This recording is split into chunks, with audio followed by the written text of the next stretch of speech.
So this year started for me with a bang, and I realized that I haven't been keeping my word to come on live, to chat, to share my thoughts, to talk about what's going on. So I just finished watching House of David. If you are on Amazon Prime, you can get to Amazon shows and you can find it there. I've been looking forward to watching, and honestly, it's great. If you didn't intend to watch it, please go and look for it. It's a representation of the life of David, as king, from how he took over from King Saul, and how he navigated his reign.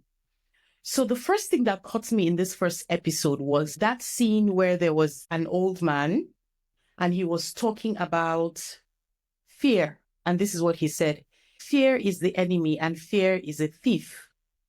And that just resonated with me because, She Builds Legacy, I'm all about trying to get you to make moves, as a woman, as a Christian woman. And one of the biggest things that kept me from moving for the longest time was just fear. I was just so afraid. And so when I heard the man say, fear is the enemy, fear is a thief, that resonated with me. And I just had to jump on to just share that with you. Fear is like a huge nebulous enemy. You can't even pinpoint it, but it just puts so much thoughts of impossibility. It tells you things that it thinks you cannot do. You can actually do it. And so fear is the enemy, and fear is also a thief. For every day, every minute you spend in fear, it means that there are moves you can be making, lives you can be impacting that you're not impacting, an opportunity to witness Christ, that you're not taking. That's what fear does. The Bible tells us that we're a city set on a hill, and we're supposed to shine. But a lot of the times we hide ourselves under the bushel, under the table.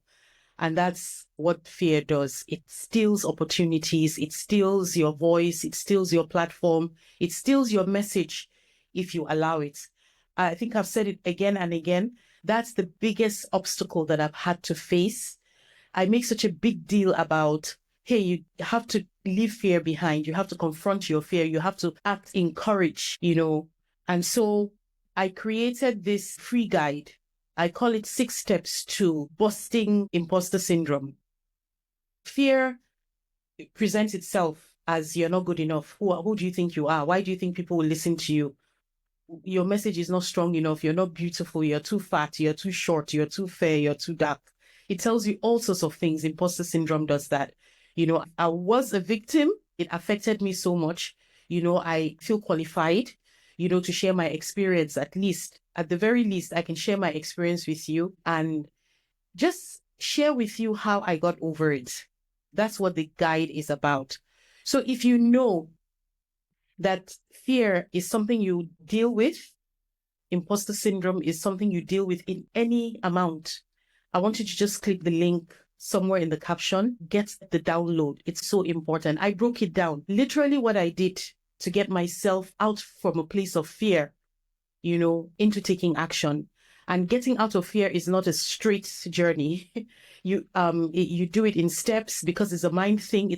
I just outlaid the steps that I took that helped me and got me to where I am, running a global business, multiple figures, doing well. Not where I am, where I want to be, where I plan to be, but definitely so far ahead from where I used to be. So I'm encouraging you to, number one, look for the House of David on whatever platform it's available. I watched mine on Amazon Prime. I just finished watching episode 1. So look for it, watch it, and see the Bible come alive. See the story of David come alive. There's so many things that caught my attention. There was a scene where David was practicing with his slingshot. If you're reading the Bible, you think he just whipped it up, grabbed a stone and just slung it, but the movie showed the progression of how he stepped away from fear. There was even a place where he was saying to himself, fear is the enemy, fear is a thief. And then he shouted, I'm so tired of being afraid. And I remember doing that myself. I told myself, I'm so tired of being afraid. Can I just get over myself and just do something? Even if it's not right, even if I fail, at least I have done something. So he shouted that, and that resonated with me so much.